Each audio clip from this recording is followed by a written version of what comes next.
But one farmer says, seems to me there was a tea party in Boston that was illegal too. I have directed Secretary Connally to suspend temporarily the convertibility of the dollar into gold. We shall seek to establish and maintain a dollar which will not change its purchasing and debt-paying power during the succeeding generation. As anguished shrieks rose up from the floor of the New York Stock Exchange. Government credit and government currency are really one and the same thing. A reserve of gold and a small reserve of silver. So, and I said, well, what if it does happen? And he says, well, price will solve everything. I said, thanks, give me the gold. You know?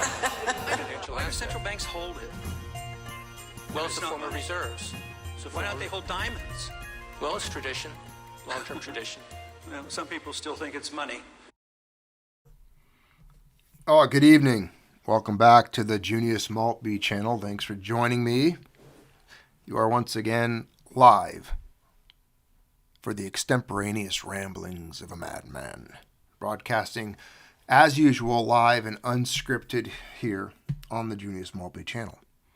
Thanks for joining me. This is not really a whole lot of cool news to talk about. We'll go over some stuff. I mean, of course, other than the price, yes. And, of course, man, the theories that are out there that I'm hearing, it's funny. There's so many of them. But maybe we'll touch on some. Maybe you guys can whisper in the chat to me as we start going by here. Some of the theories perhaps that you have become privy to. Maybe you know someone who knows someone, or maybe he knows someone who knows someone who knows someone who knows something about something because he read it in something. Trust me, bro. This is what's happening. Let me tell you something. Trust me, bro. Source. Trust me, bro. That's my source. Just trust me, bro. I know what's happening and what's coming because I saw it on a thing. I can't tell you where, but I saw it. I read it. Yes, the guy wrote it. It's a screenshot of it. Well, it was a screenshot of his screenshot, but you know what I mean. You know what I mean. Anyways, it's pretty hilarious. I love it. Keep them coming. I love them. I haven't read any of your comments yet. I'm sorry because we're just getting started here. I got some tabs pulled up because we're going to talk about silver. Of course, that's probably the subject on everybody's mind. Everybody's mind. Everyone's thinking about silver. Dave Ramsey's probably thinking about silver. In some southern accent boomer drawl framed by a silver goatee, he's probably just stuttering as he's pushing through a hemorrhoid and maybe looking at his phone at prices. And he's probably just stuttering to himself about silver if he sees the headlines. I mean, it's just, it's remarkable. I would love to just get his true, what is that truth serum, that honest, that they used to give guys, shoot him up with some of that. Hey, Dave, come here, lay down on the couch. I want you to tell me a story about this. Here, take a drink of this. Hey, give him some of that. Boom. Dave, so what do you think? What do you really think? What do you really think about silver these days? What do you think? $30 one day, like $86 the next. What do you think about that, Boomer? You Boomer guy, you. I mean, it would be good. Yeah, sodium pentothal. Get Dave Ramsey on a couch with some sodium. We could do it in like a medically controlled environment. We could have like physicians there. We could have everyone. Respiratory could be there. Anesthesia. We could have a whole ward. Everything. It'd be like, Dave, this is going to be safe. We're doing this for science. The broadcast, it'll get a lot of views, a lot of hits. It's going to be Dave Ramsey on Truth Serum. And we're going to, we'll broadcast it live. Just, you got to take this stuff here. And we're going to ask you just some few simple questions off the cuff, not pre-recorded. You can't rehearse this stuff like he does for a show. I don't know if you guys know that. Everything's recorded. It's like a studio.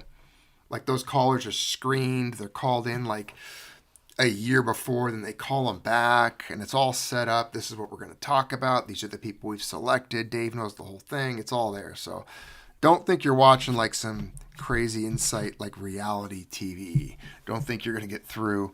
Don't think you're going to get through. Dave. Hi, Dave. Dave, it's me. Margaret. Yes, I called you back in 1999 and you told me to sell all of my silvers and all of my golds, and I did, or whatever year she called them. And I sold it, and I got rid of all of it. And now I see the prices, and I don't feel so good, Dave. Dave, I feel like you wronged me, David. I just don't see the that ever happening. It'd be great if somebody would get through like that. I would love to hear somebody called Dave and just go off about some significant metals losses and see Dave's reaction.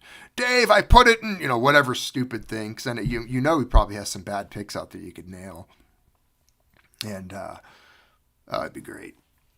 It'd be great. But silver, it's the talk of the town. She's making waves. I'm going to tell you a crazy story. This is a true story. I got to have a sip of tea before I even tell you this one. I promise you this is a true story. So buckle up, sit down. This is breaking news you're only going to get on the Junius Maltby Channel. This is, I don't know if there's conspiracies involved or not, but I'll tell you about it. So, I do know a guy. No, a friend of mine, for real.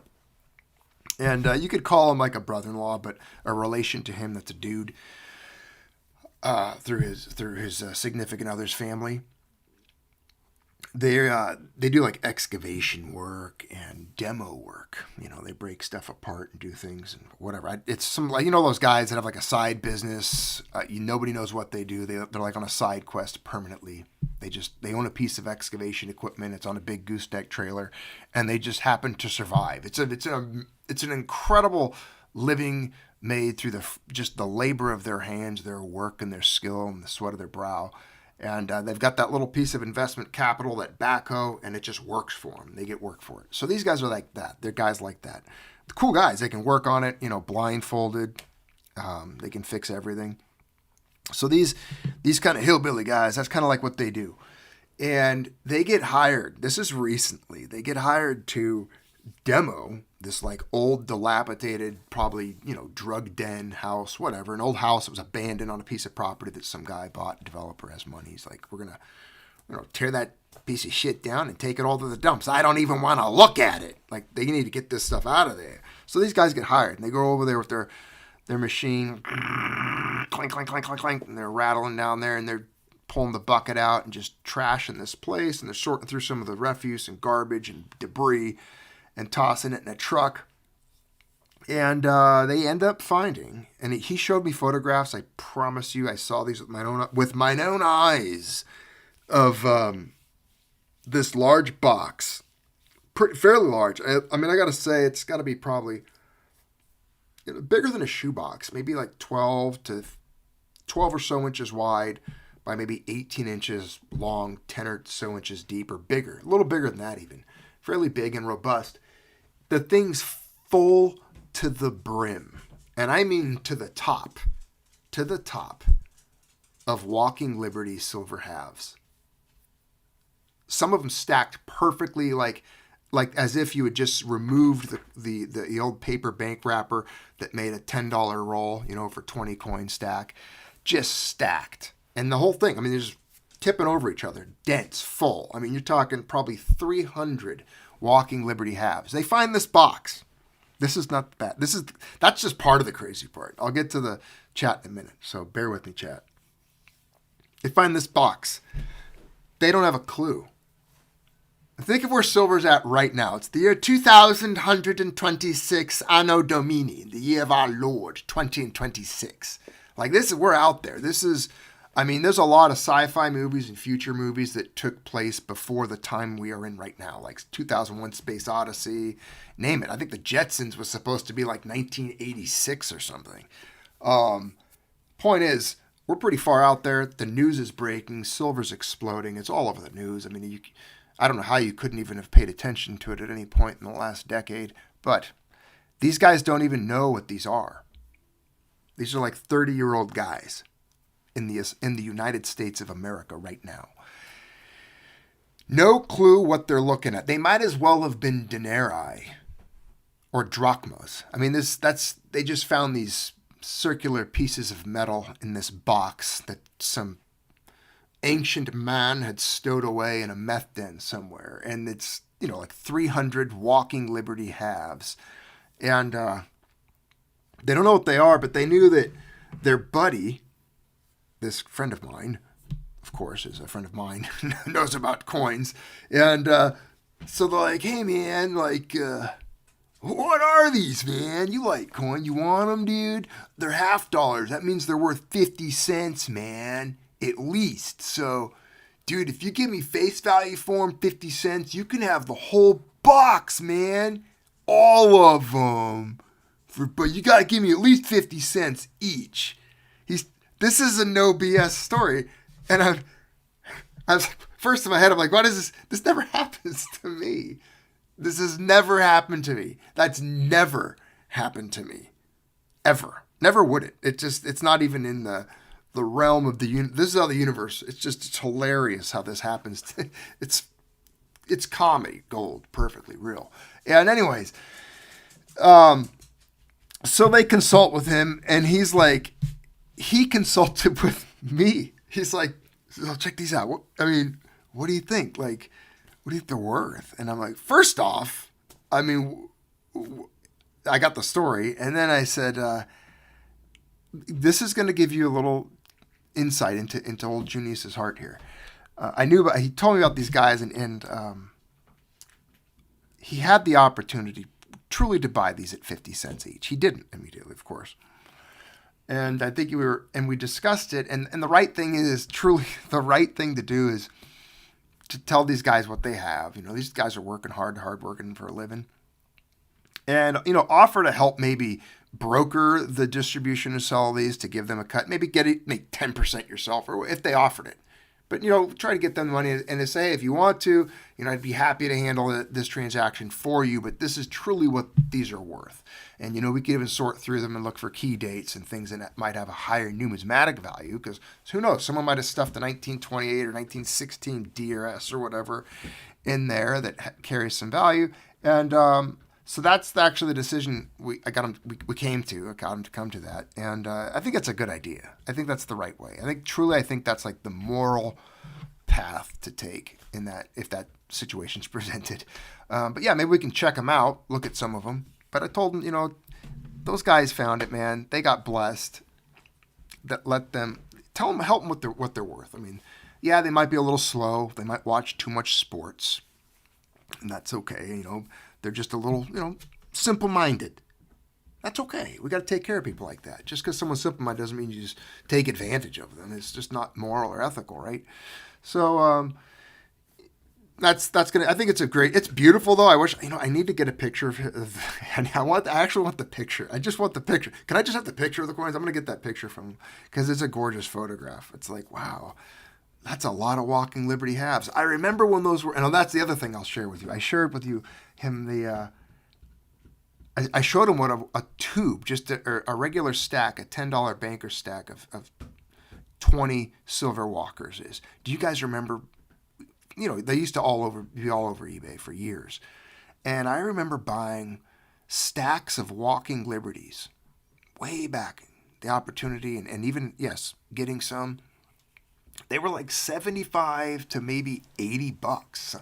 I think I remember when $93 was a lot of money for a stack of walking. There were like 10 of them. And by the way, Jiffy Pistol there. Hey man, thanks for the super chat. He goes, hey Junius, Darren here. The silver sword of truth I have mentioned in the past. We see it striking now. God bless, Mr. and Mrs. Maltby. Well, thank you, Jiffy Pistol. Thank you for that comment. God bless you too, my friend. Yeah, there's a lot taking place with silver right now. Let's get to actually what I was going to show you guys with that in a minute. Yeah, hold on, let me take another sip of tea. All right. I hope you guys enjoyed that recent true story. There's not a bit of that was fabricated. That is a true story, and just thought I'd share it with my little friends here on the Junius Maltby Channel. All right. Some of the stuff we're going to visit this evening as we discuss silver, and we've got some articles pulled up later. I'm sure you guys want to see the price, of course. So we'll just check in on it for you real quick. It's $84.37. A lot of you are aware. It was like peeking on and kissing $86. If not, in some markets, might have even reflected that it hit $86. I never took a close look at that, the peak of it today. I don't even recall. If any of you guys might, let's see. Days range is 85.40. That might be the overnight trading. I don't know if it hit that today or not. But yeah, 86, 85, high 85, doesn't matter. It was doing pretty awesome.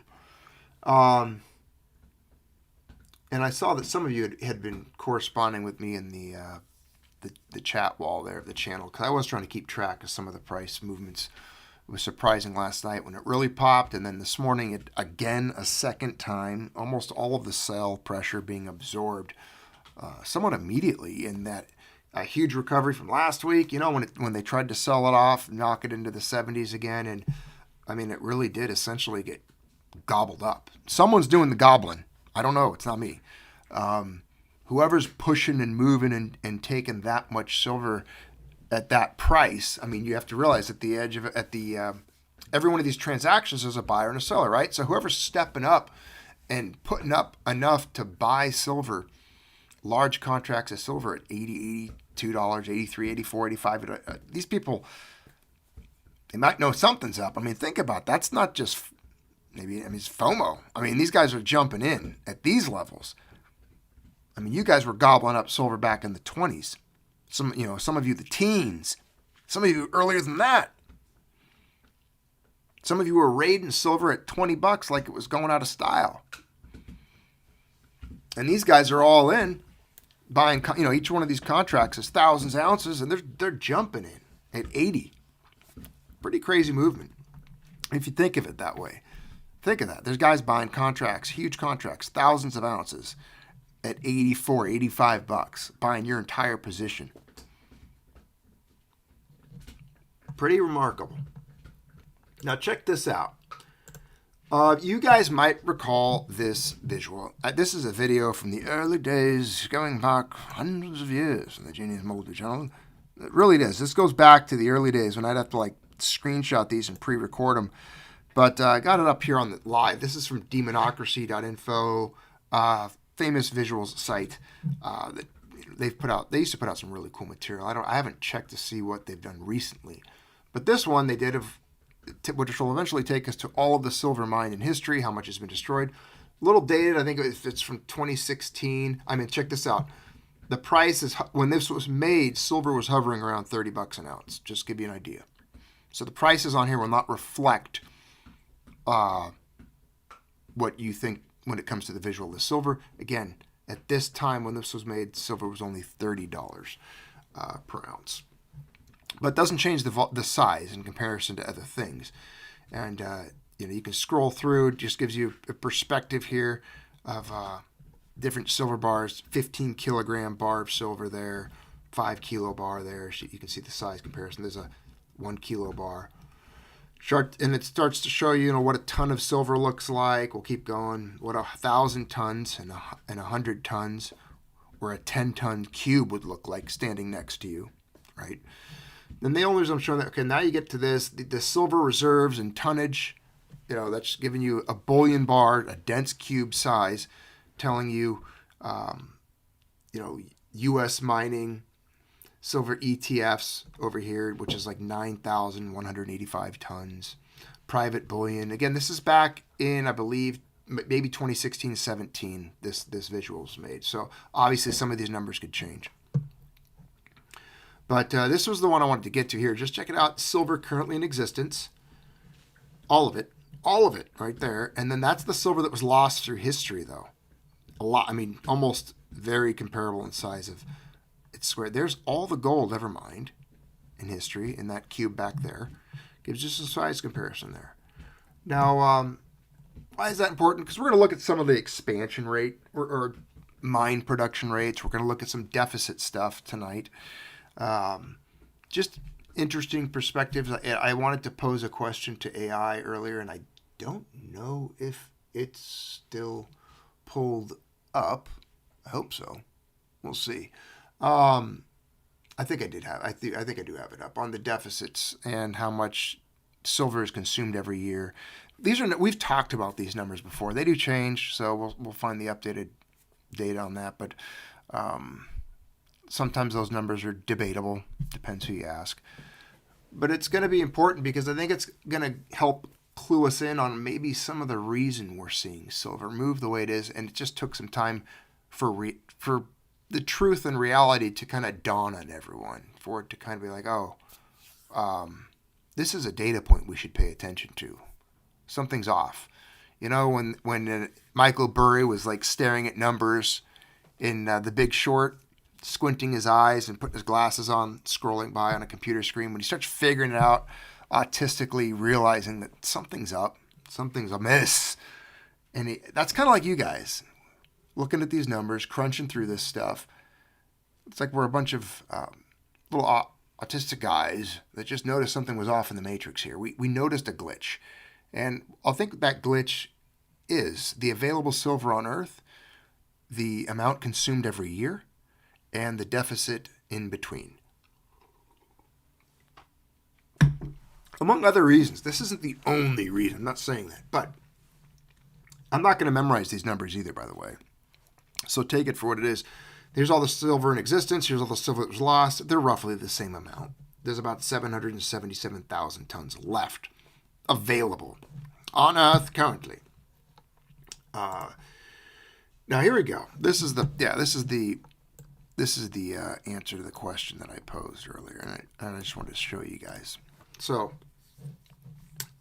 silver production annually versus demand versus shortage of supply, and it did give us a number that most of you will be, I think, in agreement or at least familiar with if you've discussed this or researched this topic at all ever. Because we've talked about silver shortage. We've done videos on it here. Peak silver, silver shortages, all kinds of conversations have taken place over the years among the stacking community and those even before. If you look at this answer, the global silver market is experiencing a significant and persistent supply shortage due to record high demand, particularly from industrial applications and stagnant mine production. The market has been in a structural deficit for 5 consecutive years, 2021 to 2025. Structural deficit, with the cumulative shortfall nearing a full year's worth of global mine production. And if you're curious, if you're like, well, Junius, that was the AI demon you consulted. There are links here. You can click the link right there if you pose this question. It will take you to the articles that cite that synopsis, essentially. Now, annual silver market balance. Okay, approximately, this is 2024, last year's data. I like looking at these every couple of years because every year it changes a little bit. So, like I did this video, probably a video similar over this kind of topic, I don't know, 5, 6 years ago, somewhere in that range. I know someone told me COVID was 7 years ago now. We're like in a particle accelerator. Does it feel like 7 years ago to you guys we were talking about COVID? Did I just say that out loud? Did I just use the C word? Damn it. YouTube's going to flag the video. You're not allowed to talk about that. You're not allowed to mention that. It never happened. You want to talk about an abusive, non-consensual relationship with the state? You can't even talk about that. You can't. It was 7 years ago that we were all literally molested from head to toe, poked and prodded, nasal swabbed. They tried to forcibly RAPE us and violate our body autonomy with a needle after forcing us to not see each other and stand 6 feet apart and do this and do that, locking up the old people, making them die of depression, all of the evils they wrought. And now we can't even talk about it. It never happened, you see. You have to forget it, memory hole it. One day they're going to delete all the information and they're going to go as far as to tell us that that never happened. It's a conspiracy theory. It never happened. It's a conspiracy theory. Oh, it's one we learned from, though, isn't it? You can call me schizo if you wish, but the next time you try something like that, it's going to get a bit rough and tumbly up in this business. Let's get back to the conversation at hand. Remember, these are the people that, it's another coincidence. Those are the same people that told you silver was worthless and you shouldn't buy it. You should just put your money in a Roth IRA or into the stock market. Trust fiat. It'll be okay. Stop talking about silver and gold, peasant. So the annual figures for silver market balance. Here we go. The following figures illustrate the imbalance using recent annual estimates. Okay. Total demand. This is important. So get your calculator out. Put your math hat on. Total demand. This is how much silver demand there is 1.16 to 1.24 billion ounces. Annual market demand in the year 20 and 24. Little over 1 billion ounces. 1.1 to 1.24. That's the demand. Remember that. 1.2. That's important. So it's like, it's a lot. But look at this now. What's this? Total supply. Okay. Total supply. That's how much they've got being produced to meet that demand. And how much do they have? They get about a billion. 1 billion, 1.01 to 1.03. Well, there's a difference in numbers there. Quite a significant numbers when you start talking about millions of ounces. Annual deficit is around 150 to 230 million ounces. And that's why in the opening statement there, we discovered that from 2021 to 2025, the annual deficits added up now equal a full year's production. Think of that. I mean, if that's a 5-year span, that means 1 in every 5 years. That's 20%. So, that's, ladies and gentlemen, this is some crazy math. Eventually, it ain't going to add up no more. Do you guys see the problem? Of course you do. We've talked about this before. This is nothing new. A lot of people say, well, Junius, they'll just recycle more. Recycling is quite expensive. Pretty soon you run out of Chinese slaves, and the EPA gets involved because you're polluting rivers and the ocean with all the toxic waste. It's nearly impossible. A lot of silver is irretrievable through the processes in which it is consumed, and you can read about that. It's destroyed, vaporized, demolecularized. It's irretrievable. Now, there is some that's retrievable, but it's quite expensive, and there's not a lot of it either. So let's say the recycling thing does pan out. Maybe you increase it by, 10%, 20% a year. Eventually, you're not going to be able to recycle it anymore, though, because there's going to be less produced every year because silver's so valuable. Let's say you do that. You get through that. The problem still is the mines. They're exhausting them. They keep doing it. They've gone deeper. I read years ago that 40 or 50% or more of all the silver mined in the history of the world was in like the last 60 years. And they've really exhausted with efficiency in the modern era the ability to get the silver out of certain mines. They go as deep as they possibly can. They've gone in every direction that they can. And they're running out in places. And that's a fact. That is true. They've scoured the planet looking for value, ladies and gentlemen. They've left no stone unturned. It's possibly why Samsung's headed to Mexico with their technology and infrastructure and logistics to help get their mines up and running again. But the problem is this deficit that's occurring is most likely going to start growing. As a matter of fact, it's a guarantee. Because the deficit didn't used to always be there. It's just come to be. And it's just growing as it is, always. Increasing that deficit because the demand is ever increasing. And the supply is ever decreasing. So it's going to widen. It's going to get more and more aggressive. Soaring industrial use, I mean, you can read it, the demand factors representing 60% of total consumption. It hit 680 million ounces in 2024. That number could easily increase 10-20% a year. You look at the batteries, you look at this AI, the data centers, they're blowing up. Everything is cell phones. I mean, think how much is on every cell phone, every electric vehicle. The battery situation, like we mentioned already, Samsung trying to come up with one that takes 32 ounces or whatever, or a kilogram for one battery. 2 or 3 ounces in every Tesla, supposedly, or more. A kilogram in a cruise missile. All the tech, it's blowing up in that regard. It's got the most incredible thermal conductivity. I mean, it's electrical thermal. I mean, it's incredible what the stuff's capable of doing. And then, there's also the medical stuff. We've discussed that in the past. The solar panels, that needs to die off. Nobody wants those. But I know there are applications. There are uses for them. It might not be through green energy. There is an application for solar panels. They are using a lot of silver. And then, of course, electric vehicles. Now, this is where I wanted to talk about the supply factors here. The byproduct production, approximately 70% of silver is produced as a byproduct of mining other metals, right? This means that even with soaring silver prices, miners cannot easily or quickly ramp up silver output because their operations are primarily driven by the economics of the base metals. Like they might be getting it from a gold mine or even a copper mine for that matter. And they might just get a little silver on the side, and it's not their primary endeavor is not looking for silver. Stagnant mine output, global mine productions remain constrained and even decreased in recent years due to factors like underinvestment in exploration, declining ore grades, and lengthy development timelines for new mines.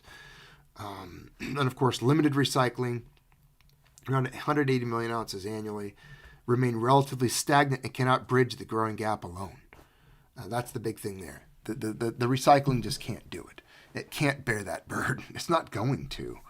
It's not going to. And the thing is, this is nothing new. All of this information was out there. There were guys making bets and plays on this for 20 years. This was seen. There were people that absolutely, I'll bet you there's guys out there that took positions that are wealthier than Crassus right now. King Solomon even. I mean, there's probably guys that have like 1 million talents of silver in some vault. There's probably some guys. There's a couple guys out there. There's some guys with some big stacks. Now, silver reserves. This is when I want to get to this other part. You know, this might explain some of the geopolitical issues that we might have witnessed or experienced, or the pressures we might feel going forward. So pay attention to this chart for a second. This is all the silver reserves in the world.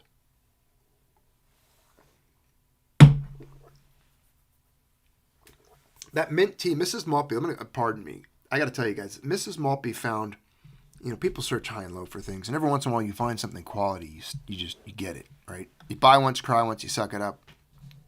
Mrs. Maltby discovered the most incredible, the most remarkable, and you should give her a shout out so that anyone who's there can find it, Mrs. Maltby. They don't know who we are. This is not a product placement, but she found the most incredible and the most delicious mint tea you will ever have. And we were fortunate to have it in Canada earlier this year. And we bought a little bag of it to take home because Junius likes his tea. And so we bought a little thing of this mint tea. Just absolutely the best. Mrs. Maltby, what is that tea company called? Jolene's Tea House. Jolene's Tea House. So that's it. Especially if you live in Canada, anywhere in Alberta, look up Jolene's Tea House and get her mint tea. It is phenomenal. She's probably not as ideologically aligned with me, so if you showed her where you heard about it, she'd probably be offended. Maybe not, but I would imagine, being a Canadian lady who makes tea, she probably doesn't think like me, and that rhymes. All right, all the world's silver reserves. Just think of this for a second. Apparently, U.S. has 23,000, and I'm hoping, is this in tons? All the silver in country in one visualization. What is it? Let's see. Percentage may not add to 100 due to rounding. I'm trying to figure out what the key here is. Like, it's 23,000 what? What's your unit? Maybe it's tons. Kilos. 23,000 kilos? Kilotons? I don't know. Anyway, U.S. has 4%. Canada 4.9, or no, 1. Sorry, Canada's got 1%. U.S. Okay, there it is, 4%. Mexico 6%. Australia 15%. Poland 10. Russia 14. Russia's got a lot more silver reserves than the United States. Peru has about 22%. Wow, man, Peru's got 22%. There's reserves is there, and metric tons is there. Percent. Okay, so it's metric tons, kiloton. Okay, so we got 23,000 metric tons. Peru's got 140,000 metric tons. Russia 92,000 metric tons. South America. This is the part I wanted to get to. This is okay. Forget about the the numbers. It gets confusing real quick for 140,000 tons or 22%, all this. Just know that Peru has over a fifth, 22%, more than that. And then you've got Argentina, 1%, Bolivia, 3%. What's in Bolivia? Potosi. That's what I love. I love my Spanish silver, my Potosi silver. I love South American silver. I gotta be honest. It's a special place with me. It's if you can prove it's South American silver, it holds a premium. I'm not exaggerating. I'll pay $1 extra an ounce right now to get a South American silver versus U.S. silver any day of the week, hands down, no question. Just it's more special to me. There's a lot of reasons, but if you check it out, Peru 20%, Chile 4%. Chile, South America holds around 30% of the world's silver reserves.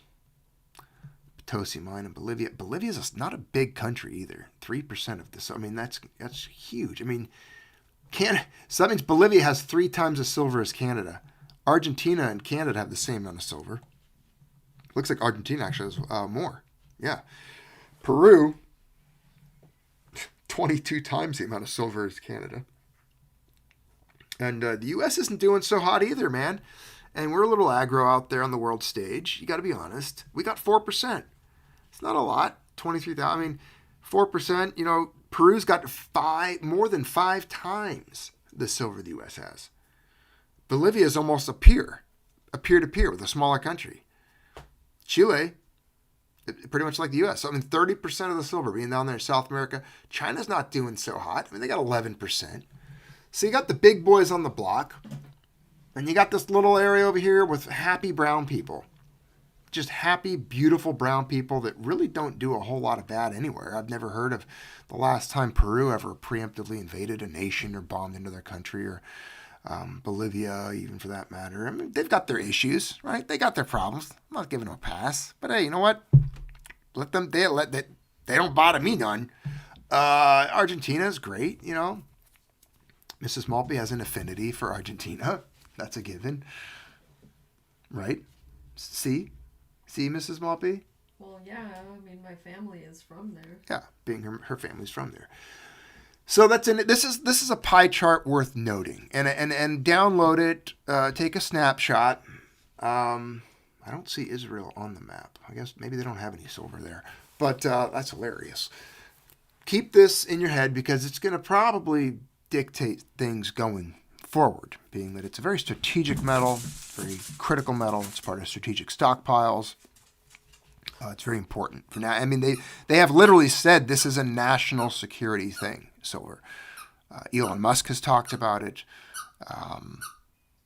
It's been a topic of conversation in the zeitgeist, if you want to use that word, for a little bit now, and it's out there. It's percolating. It's percolating.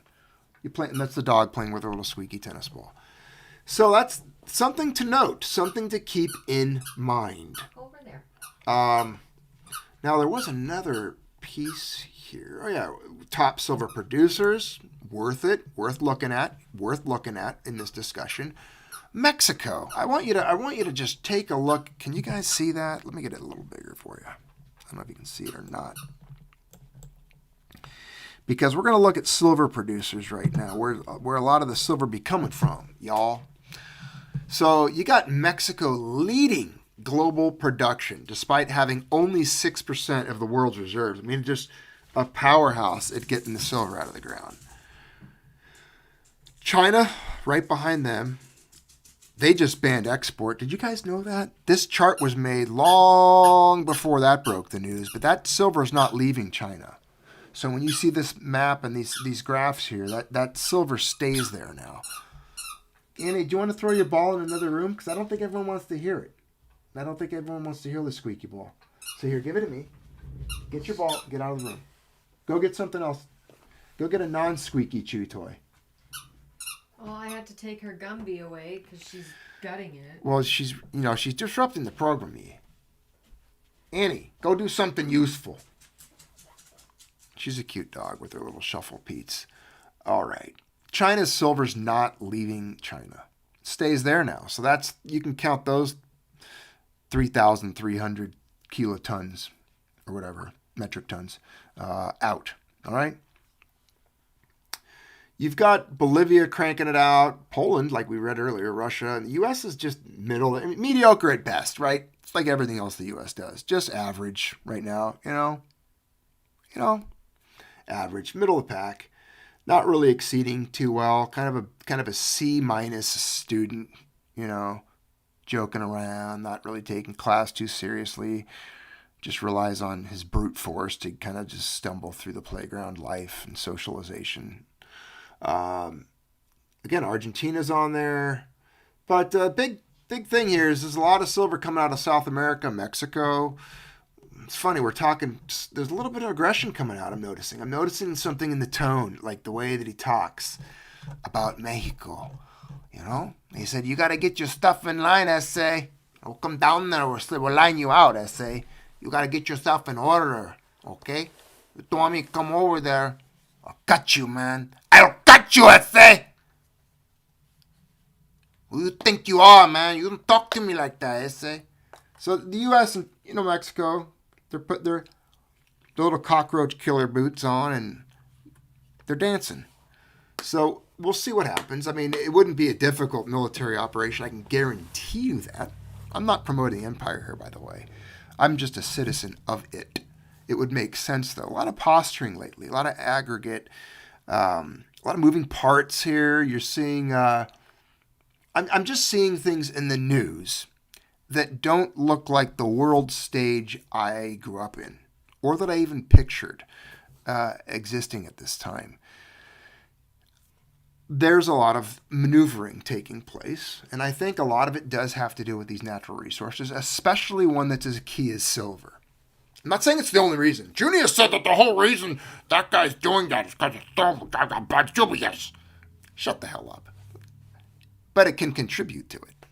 It could be a motivating factor. There could be multiple factors. I mean, there's so many. The list goes on. Now, anything from base placement to other resources, military presence, other economic reasons, trade reasons, routes. I mean, South America, the Panama Canal, all of that. There's some critical routes down there when it comes to international shipping. There's so many things. And we've got the whole oil situation. We've already discussed that. We've already discussed the oil situation. I mean, there's American pastors and people in the United States right now giving sermons and lectures about how the oil belongs to the Lord and therefore the Lord's people in America. I mean, it's just kind of, if you think about it, it's kind of pathetic. It's kind of pathetic, and that's some pretty heretical BS, if you ask me. And if your pastor sounds like that, you might want to find another place to go. That's just Junius's 2 cents. Like, leave that place. Stop tithing your money to that goofball. He's insane. He needs to be tossed into the Coliseum. Honestly, if I was a centurion, I would clutch that guy off the stage and I would drag him to the Coliseum and I would watch him fight lions. Yeah, right? I mean, he'd probably think it was great, though. He's like, oh my gosh, I'm just like Daniel. No, so we'd have to do something else. Maybe we'd put him in a naval battle.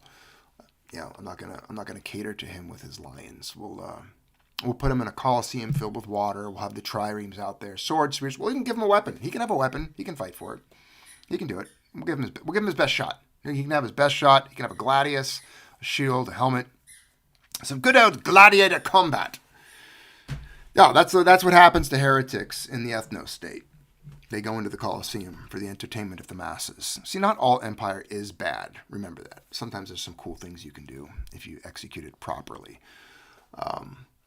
So a heretic like that, yeah, he's going into naval combat for sure. No, we're not going to cater to the lion thing because it would just give him further delusions of grandeur. Let's continue onward, though. Silver, again, this is a key strategic part of what is playing out internationally in the posturing of nations. Maybe it's the Lord's silver. Maybe, therefore, maybe God is sending the United States to procure his silver for his people here in the United States, the ones that promote sodomy and pedophilia, PDF files, run by PDF files, and just a nation of debauched degenerates and violent addicts. Truly, if you compare us to civilizations past, just an unremarkable, slothful, and disgusting lot. I mean, if you think of what we have available to us, the technology, the abilities, the knowledge at our fingertips. I mean, think about had Plato, Socrates, Aristotle, the men of the past, the classics. If you brought them to this time period and you showed them an iPhone and you said, look, in your hand, my dear sir, is access to all history ever recorded, even some from fringe conspiracists, of theories and things found, maybe not divulged. Everything, all information, all calculations and formulas, all science, everything is in there from all of human time. I mean, the dude would probably lose it. Either that or 3 hours later he'd be playing Candy Crush. I don't know. I guess it's an experiment we'll never be able to execute. Time travel. Clutch Plato, give him an iPhone, see how long it takes him to find Candy Crush and play it. Or watch cat videos. One of those two things would most likely occur at some point. My point is, we have all of these things at our fingertips in the United States, and yet you can dig up a box of silver $50 and not know what you're staring at. And have to call a friend, and that second friend is Junius. That's unfortunate. Anyways. But the Lord gave us the silver and put our oil underneath their land, so we're just going to go up, down, down, and get it. Needle, needle, needle, do. It's hilarious. Further on, all the metals we mined in one visualization. I just wanted to show you, when you look at all the mining output metals and ores, how much actually there is when they produce of silver. And it's just, where was it? It's on this map. There it is. Silver. It's such a little teeny bitty amount. I mean, look at this. You look at this whole chart of all these metals. You look at iron ore. And you go further down, you look at aluminum, chromium, copper. I mean, surprisingly, there's not a whole lot of copper, but there's a bit. Manganese, zinc. This will give you the idea of the next coins you guys need to start stacking. Keep your nickels, ladies and gentlemen. Keep your nickels. Keep your nickels in your... I mean, even your cupro-clad zinc. Garbage. Even your old zinc pennies, for crying out loud, is it precious? It's a metal. It's a metal. It's shrapnel. It's garbage. But of course, being fiat, it's infinite deflationary or inflationary, infinite inflationary, infinite value lost, infinite debasement and devaluation. It's built into its code. Fiat burns. Fiat always dies, and the metals always survive. So no matter what, keep your metal, I guess. If you want to hold like 25 tons of zinc coins, go for it. I'm not going to be that guy. It would have to start paying me rent. But the copper, for sure. Save all your pre-82 pennies, my friends. And, it wouldn't hurt keeping your nickels. Keep your nickels. But you look at this chart, I mean, you get way down here. You got silver, and then you got like cadmium, gold, tantalum. I got to be honest, I've never heard of tantalum until I saw this chart. I've never really looked it up. I don't get into some of the weird metals. But, the platinum group is way down here. And I've always known how rare they are. I mean, palladium, rhodium, very few palladium mines on the planet. Platinum, very few. Handful, right? Very low production. You look at all the platinum ever mined, it's a very small cube. I mean, it is. It's got that going for it always. That has always been impressive to me. The lack of availability, the platinum group metals. I mean, one of the rarest metals in the world. And just, of course, it's one technology breakthrough away from monumental demand and price. And I will say that on behalf of, I give them a hard time because I don't like how a lot of times it's tied to catalytic converters. The demand is tied heavily to automotive production and automotive demand. So the vehicle markets, when there's a recession or depression, people stop buying new vehicles.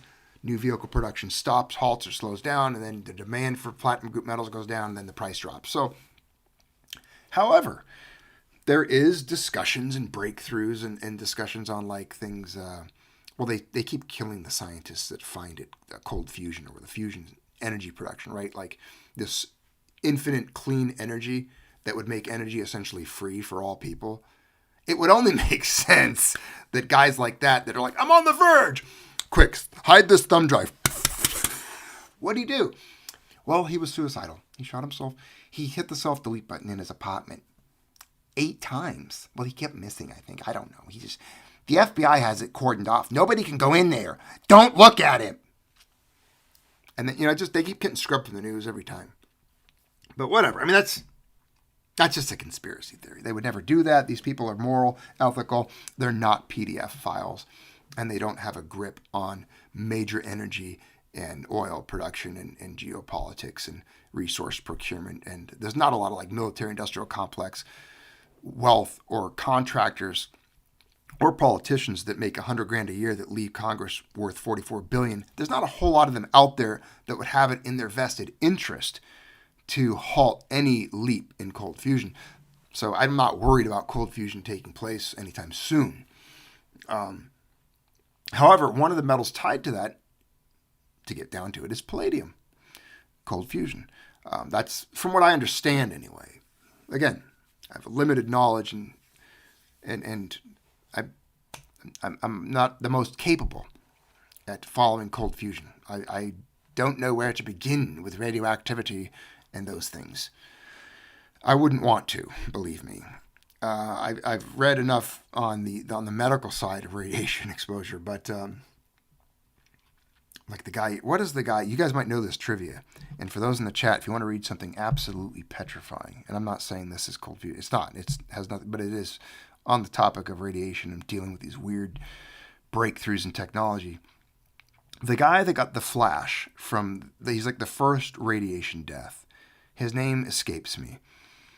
They were trying to move a lid, like a ceramic bowl or something, or an orb. They were transferring it with tongs. And he slipped and did something in their old little lab. And there was a bright blue gamma ray flash that enveloped the room for like a nanosecond. And then he was able to put it back on the stand and they covered it. And everything was like, okay. But when you read the medicine on how this guy perished, my goodness, horrific. You don't miss me with anything that has to do with anything that has to do with iniums in it. I don't care. I mean, fusion, cold fusion, nuclear fission, fusion, any of the issions and the oosians. I don't want to be any part of them. I don't want to be near it. But again, there are technologies in which the platinum metals are critical. And it's definitely a strategic metal, an industrial metal, and a metal that's critical for the civilization that we now find ourselves so comfortably living in, so that we can watch cat videos and play Candy Crush and watch sports. I mean, that's where we've ended up as a species with all of the things available to us. That's what we do. We don't build beautiful gardens, Baroque castles and cathedrals. We don't build monuments or enjoy nature the way we should. It just seems like the classics and the people of old, they did so much more. I mean, even if the Medicis weren't the best people of Rome, they're a wealthy family, right? At least they commissioned some pretty incredible art. Am I right? I mean, the wealthy families of Rome gave us the Trevi Fountain. They gave us all those piazzas, those churches adorned with art. There's gardens. I mean, throughout the world. I mean, people landscaped, even from Japan to Europe, all throughout Europe. Anywhere people became civilized, they built these magnificent gardens. I mean, we just don't do that anymore. When was the last time you saw a city or anywhere in the United States put in an incredibly, impeccably, beautifully architecturally designed and just incredible, beautiful, luxurious garden for the people to enjoy and to walk through? Nowadays, it would be encamped with Somali migrants and Haitians and garbage and tents. People would be mugged there, and people would Raz from Chaz? Raz from Chaz. People would be shooting heroin under the bridge. Yeah, it's just it's incredible. It's sad. It's the demise. We're living through empire collapse. The desperate empire is lashing out. It's trying to survive. It's trying to find resources. It's starving. It's suffocating. It's like a dog that you took a steak away from or you haven't fed in a month. Just it's rabid. At this point, it'll eat anything. It'll eat anything. So Gives you an idea. Gives you an idea of the scarcity. And then you look at the producers of silver, where silver ends up and who's consuming it. So a lot of it is flowing where? To China. A lot of it. Production, destination. So the destination is the orange arrows. So you can see all the production. Look at it all. Look at all that silver. Where's it all? Where's it all going, Jubius? Well, looks like it's going over there somewheres. I don't know. Most people can't look at a map. They don't know. I mean, they look. You show this to most people. I mean, honestly, think about it. Think of how dumb the average person is. And to quote George Carlin, think of how dumb the average person is. And always remember that half of them are dumber than that. That's crazy. That's actually crazy when you think about it. When you walk, next time you go to Walmart, just look around. Head on a swivel. Listen to people. Look what they're wearing. Don't be too judgmental. You know, some people, that's all they got. I get it. But seriously, like, assess the situation. Do some sociology. Study while you're there. They wouldn't be able to show you where India is, where China is, the United States. They have to go at the Mountain Dew hour. They couldn't name probably 2 or 3 countries on this map. They'd have a hell of a time finding Venezuela. Forget about it. They're not going to find it. And as you all know, Australia doesn't exist. That's just a conspiracy theory. It's a myth. I know I have friends there that claim they're from there and everything. I know people that say they've been there, but we all know that Australia doesn't exist. It's a myth. It's a mythological place with mythological creatures. Have you ever held a wombat? I'm just kidding. You know I'm joking. I hope you know I'm joking. It is funny that there is a segment of people out there that actually believe that, though. Again, to the topic on how dumb people really are, there's people that vote. There's people that vote, okay? They're part of this process. They exist among us. They commingle.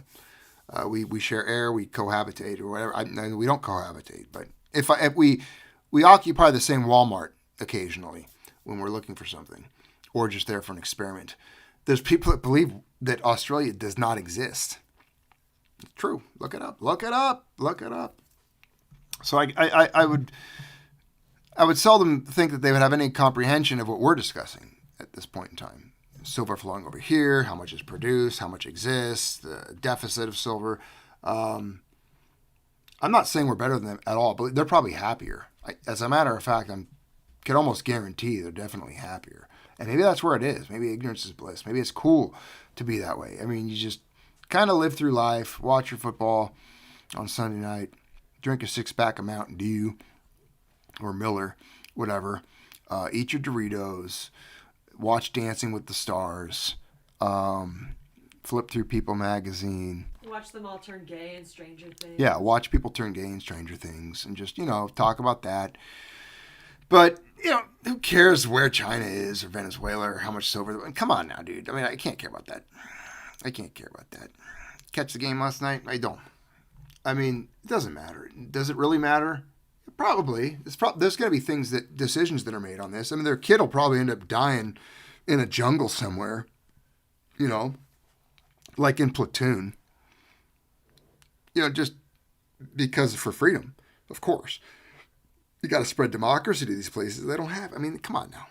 Who doesn't want to spread the democracy? Look how great it is. I mean, without democracy here, how else would we have Somalian fraud? I mean, I want leering centers. I think leering centers are important. We got to have daycares. I mean, come on now. Daycares with no kids. I mean, I should have thought of that. That'd have been perfect. That's a great business model. Jubius's daycare. It's a leering center. I'm going to open one tomorrow. No, we don't take kids, but we get government money, and then I'll turn that government money into silver, and then I'll go bankrupt, and I'll close the store down, and I don't know, move to Bolivia or somewhere. I don't know. We'll figure it out. But number of mining conflicts in Latin America. Look at that. There's some mining conflicts, which is going to affect output.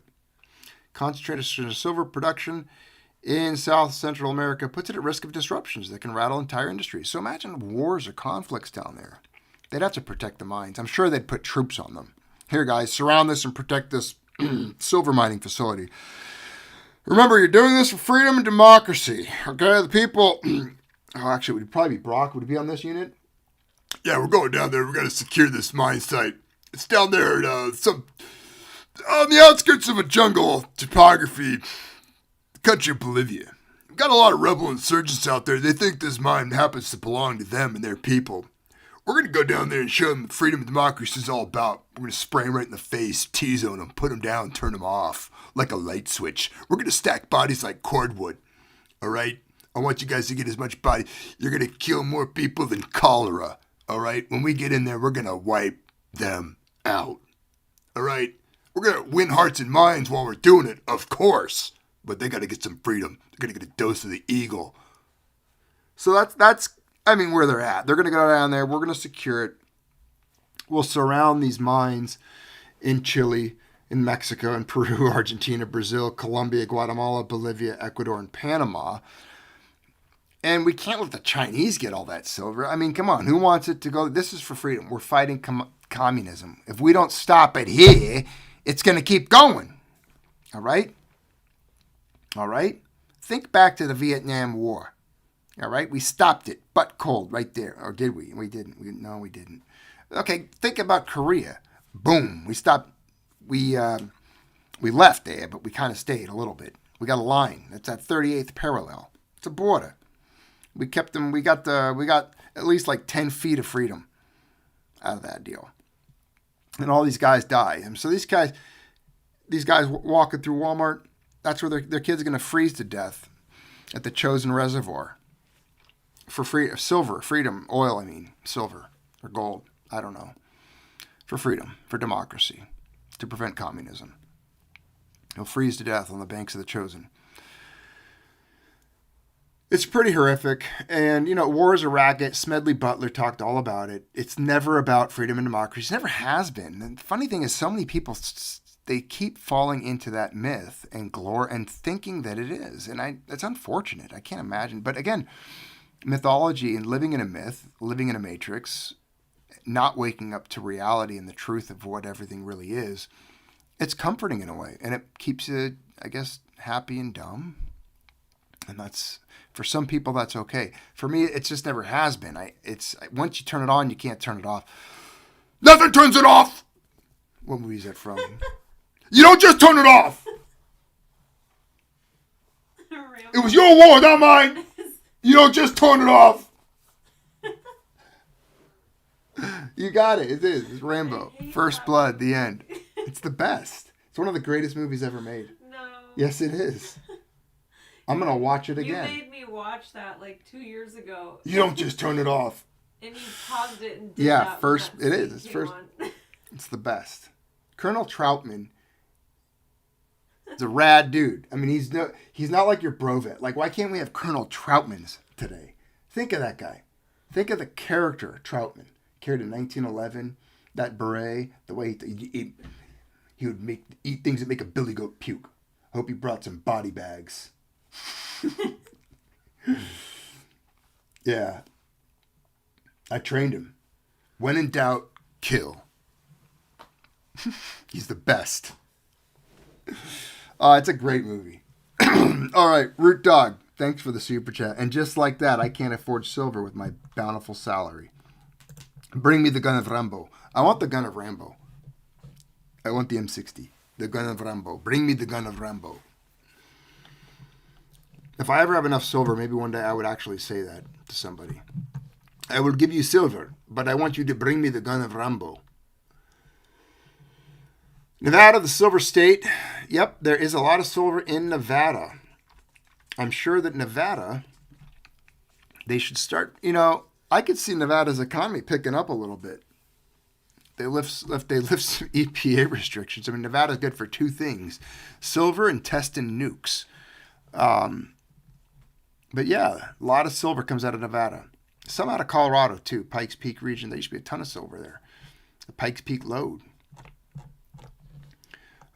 Silver price. Let's check it one more time. $85.80. Man, they bought up even the night's dip. Looks like the Asians are still buying. Speaking of which, let me share this with you guys. I'm going to read this to you. So silver's up $85.84. Take note of that. because, let me find it. I just shared this with a friend earlier today in discussing a silver short position I read about. Okay.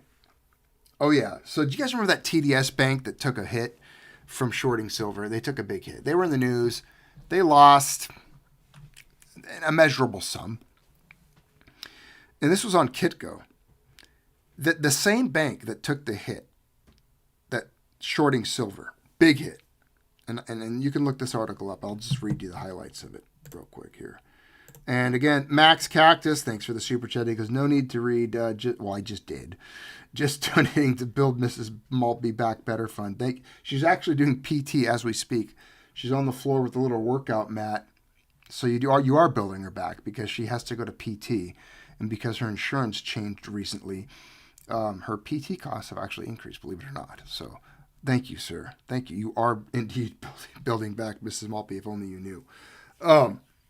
So this bank, TDS, listen to this. This is bizarre. This is like, I don't know who's in charge of their trading desks or if they're, just digging a deeper hole, trying to get back at somebody. It's crazy. But they took another short position. This bank opened TDS so that their short position is at $78. They opened a short. That's when they bought the short side for this, for silver down to $40.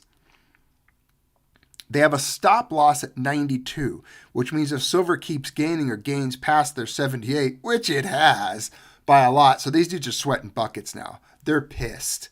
I can guarantee the guys that took this trade the other day, they're not sleeping.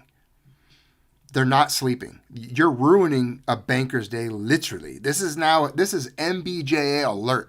Like, we need to go there with trampolines to catch these guys because they're probably this is jump territory. Now, listen, they have a stop loss at 92. So if we hit 92, these guys piss their whole position away, like vaporizing it. It's gone. They're going to lose. They're out. They're out, and they lose all the money in between. So, pretty interesting there. Again, the article, I'll read you the headline so you can look it up if you wish to. It's on Kitco. It's TDS takes another swing at shorting silver, looking for a drop to $40 in the next 3 months. 3 months! 3 months they think this is going to happen, this short. You know what? I got to give it to them. A lot of guys shit talk silver. A lot of guys, blah, blah, blah, blah, blah. It's just going to go to this. I see it in the comments. The trolls, the wannabes, the has-beens, the never was. You know what, dude? At least these guys are doing it. Put it up, man. Go buy a short position on silver. Get some. Do it. Send me a screenshot. Do a flip. Take a $5,000 short position on silver right now from 78 down to 40. Buy in right now. Short it from here. 85. 85 to 65. Take that position. Do it. Show me how it pays off for you. I want to see it. I'm curious. Come on, do it. Do it! Don't talk about it. Do it. With silver unable to hold gains above 80 an ounce, one Canadian bank. So they took this when silver was bouncing around 80 and unable to hold on to it. These guys thought they were being like Wizards of Wall Street. They were like, man, I am Michael Burry. I see something. So they're taking a short. And they thought that 80 wouldn't hold. They took the short at 78. And, all right. Bold move, Cotton. Bold move, Cotton. Let's see how it pays out for you. That's a bold move, Cotton. The latest commodity report. Yeah, so this is great. Yeah, they opened it in, he initiated the short position, March silver's futures at $78 an ounce with a target of $40. At the same time, the Canadian bank has a stop loss at 92. March futures last traded at $77.94 an ounce, down 4% for the day. TDS Securities short comes as the bank expects to see significant selling pressure in the metal as annual index rebalancing in the new year takes its toll on silver, which saw a 150% gain last year. Oh, it's not doing what they thought. We expect a massive 13% of aggregate open interest in COMEX silver markets will be sold over the coming 2 weeks to result in a dramatic repricing lower. At the same time, he also sees a significant shift in market supply and demand fundamentals. Silver's run to a record high of 84 last month was driven in part by a significant breakdown in the precious metals physical supply chain. So he's talking about supply chain issues. They're expecting silver imports in the U.S. to be tarified, which, when confirmed, would release a flood of physical metal back into the market. We expect no tariffs on silver bars. Scrap and private vaults can continue to replete London vaults. Primary deficit continues to shrink amid demand destruction. Timelines to depletion trend higher. These are the markings of a cycle top. So he really thinks it. Many analysts expect silver not to be tarified. A consumption tax would devastate U.S. manufacturing sector. I think it's exempt, actually. This will be TDS's second attempt at shorting silver. The bank initiated a short in October as prices were breaking 50 an ounce. However, it exited the trade with a $2.4 million loss. That's when they exited that trade. So let's see what the losses are on this one. I'll keep you informed. We'll keep an eye on this. Keep an eye on old TDS. Wow. Bold move, Cotton. They are $92. I'm going to do the math right now. I ain't good at math. Ain't never been good at that. Deed-a-lot, no. 85. I'm going to get the exact number for you. They're $6 and a nickel away. Silver could run that in a day. So keep your eye. When silver breaks 92, just have a moment of silence. Set the clock, set the watch. Keep your eye on it. That's our number, ladies and gentlemen. We got to remember that. When silver breaks $92 an ounce, TDS has to exit this trade for whatever losses. You got to love it, man. Man, it's going to be good. Oh, it's going to be good. That's a bold move. Oh, I can't wait. It's riveting. Some guys watch sports. I'm going to watch silver hit 92 and watch a bank get liquidated. Way more entertaining, let me tell you. The feeling. I can only imagine. It's like watching your favorite guy score a touchdown during the NBA playoffs. Wearing his shirt. Oh, yeah. Make sure you wear his shirt, though. You got to wear his jersey with his name on it because he owns you. You're his. You're his. Remember that. When you're wearing that guy's jersey, you're his. You're his little boy. All right. Checking in on melt silver values. I got to look at these again. Morgans are fetching $64.97, almost $65 in silver in an old slick Morgan or peace dollar. $65. Just keep that in mind. Your melt halves, those walking liberties we talked about, $30 each.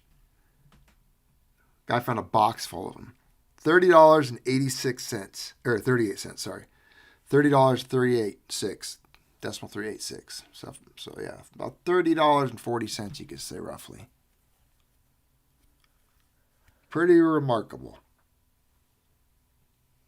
I mean, you guys remember when a just a tiny little half like that was what? They were like $5 back.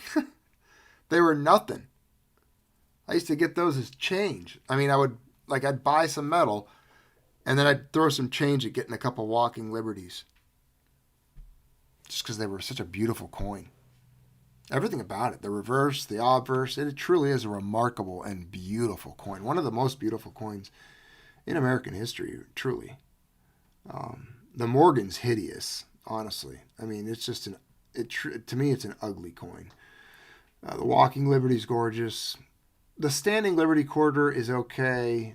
I don't like the big, it looks like she's walking through between two desks. I wish they had changed the obverse a little. The figure's okay, but some of the field needed some work. You like the chicken, though. Yeah, the chicken. The modern chicken on the back of the New Eagle. And even the peace dollar. I mean, it was beautiful. It was a beautiful coin. It was probably one of the best renditions of liberty. The eagle on the back is not the coolest. I think it's too big. Takes up too much space. Not a big fan of the reverse as much on the peace dollar. $65 for just a peace dollar slick. I can't imagine. I can't believe these prices. mind-numbing.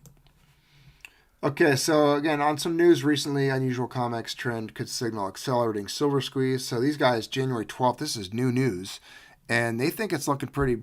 The price is going to get some pressure and go up higher. So you can imagine TDS is, I don't know what those guys are reading, but an interesting development, COMEX silver exchanges seems to reflect an accelerating silver squeeze. Examining the January 7th data, we find that open interest in the January 2026 contract rose by 1,431.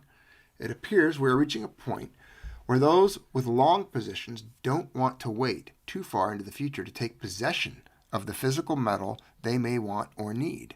So these guys are taking physical possession. They're not selling it. They want the silver. Yeah. So this could cause a squeeze. Again, silver's getting pushed higher and higher, and more people are wanting delivery and seeing the value of silver and not allowing it to be on the market. They don't want people with fiat to be able to acquire it. So it only makes sense because one day, as I've told you, one day no amount of fiat will acquire you any amount of metal or any amount of silver. It won't be available. Fiat will not be something that people with silver want or even need. So listen to this. Friday, January 9th was a historic day for silver. It beat volatile 2-day losing streak with a massive rebound. Highest price spot traded on Friday was approximately 80.47. Closing price 79.92. The CME Group's recent margin hikes are a classic kill switch designed to protect trapped bullion banks. A dive into how their manipulation works and how long it can last. Unbelievable. While silver delivered a historic 147% rally in 2025, the world's largest bullion banks were busy telling you it would average $32. Remember, I was told you these guys don't know. They always downplay it. They didn't just miss the boat. They were on the wrong side of the ocean while the metal surged from $28 to a peak of $83. So, and then a massive, unprecedented great divorce of 2026 has emerged between the artificial NY paper prices, I'm guessing New York paper prices, and the physical reality in the East. Paper prices were pushed to $70 this week. Physical premiums in Shanghai hit $8 per ounce. Premiums, wow. 44 trading firms in India are dominoes, paying the price of paper whack-a-mole game. These are all highlights from this article. I'll try to skim through them with you. As the casino, okay, so overall, yeah. And we've talked about so much of this in the past already, and it's further proof that I believe what we're going to see happen is potentially a continuation of the same, just a violent upside. I mean, there's retail trading frenzy in China. I shared with you guys that video of just the streets of China, people buying silver right off the street. Huge bars of silver. And then, of course, Goldman Sachs sees extreme price sensitivity due to tight inventories. So it's going to be something to pay attention to going this entire year. And I think the price right now is going to continue these days of $3, $4, $5, $6 moves in both directions. And we're going to see retreats, but we're going to see huge gains, see those sells get gobbled up. I mean, it really is going to be an incredible year, I think. An incredible year for silver. There was some more stuff I was going to talk about tonight, but I'll have to save it for another video. I had a whole stuff pulled up. Remember those old videos we used to do where we discussed purchasing power? I show you old British or American coins. We talk about what you would buy with them. It's something worth looking into and researching. It's quite remarkable when you start thinking about the purchasing power of specific weights of silver throughout history and what it purchases now, currently. It is quite incredible. For example, what a silver dime used to buy you, or a dime's worth, just say a tenth of an ounce worth of silver, what that historically acquired you throughout history. Silver has a significant upside. You know that, I know that. We have looked at history on this channel purchasing power, labor, goods and services, 3,000, 7,000 years of history, and really come to a conclusion when you look at all of that on where silver should be in today's U.S. fiat dollars. Where it's going, we'll see. We'll see. But we all have that number in our head. We know where it's at. We know what it should be. And we know that it's quite significantly higher than even $92 an ounce, which is why I think TDS is going to be on the bad side of another trade. That's it for tonight's broadcast. We talked about silver. We looked at silver. We had a good time. And I thank you all for tuning in once again to a broadcast here of the Junius Maltby Channel. Have a good night.